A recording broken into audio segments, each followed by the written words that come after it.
Assalamualaikum warahmatullahi wabarakatuh. Bu ya, saya menanyakan mengenai zakat, Bu ya.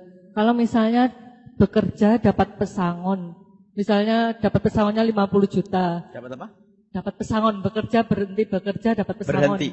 Berhenti bekerja dapat pesangon, misalnya dapatnya 50 juta. Dan diperkirakan 50 juta. 50. Diperkirakan 1 tahunnya biaya hidup 10 juta, jadi habisnya sekitar 5 tahun untuk menutup biaya hidup.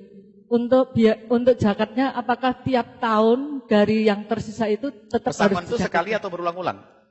Pesangon itu sekali atau berulang-ulang? Sekaligus. Apakah tiap tahunnya dia dijakati sampai dia akhirnya habis di tahun kelima? Terima kasih. Wassalamualaikum warahmatullahi wabarakatuh. Pesangon tidak wajib dizakati ya, karena pesangon itu adalah hadiah. Jadi kalau ada orang mendapatkan hadiah tidak wajib dizakati. Sebab yang dizakati adalah penghasilan.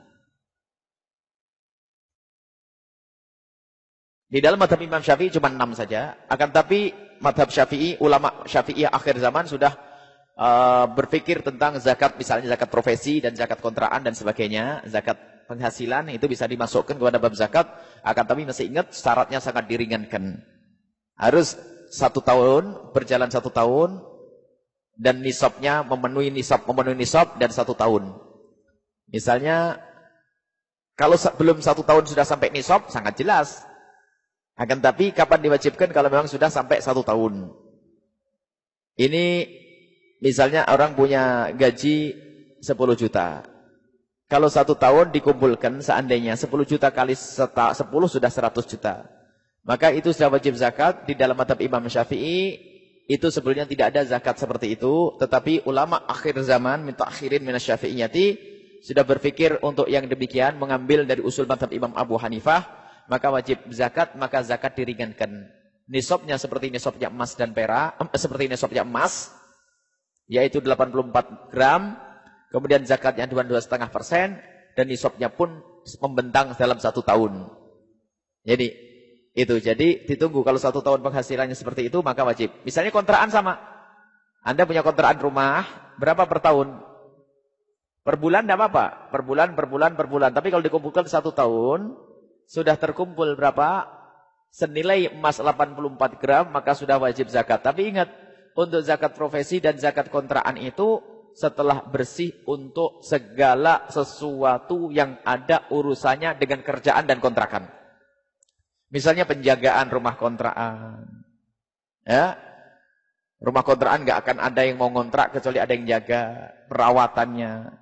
Kalau urusan zakat profesi, maka urusan dengan pekerjaan. Selagi Anda bekerja kok pakai uang, misalnya transportasinya, Anda ambilkan dari situ baru dipotong.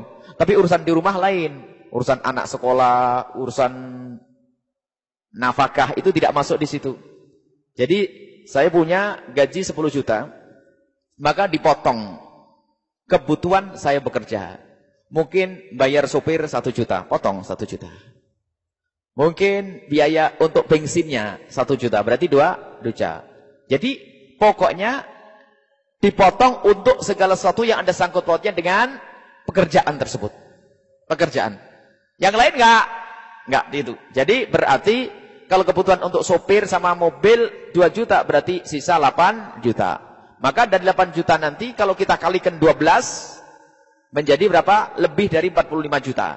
Lebih dari 84 gram emas. Selagi lebih dari itu maka kita wajib mengeluarkan zakat. Ingat, menurut mutaakhirin dari madhab kita Imam Syafi'i juga, kita wajib mengeluarkan zakat, zakatnya 2,5%. Adapun pesangon itu adalah hadiah, maka bukan sebagian daripada gaji, maka itu tidak wajib dizakati. Semua hadiah. Kalau ada orang tiba-tiba memberikan kepada Anda uang 1 miliar, nggak wajib dizakati. Karena itu pemberian hadiah, nggak ada zakat hadiah, itu nggak ada.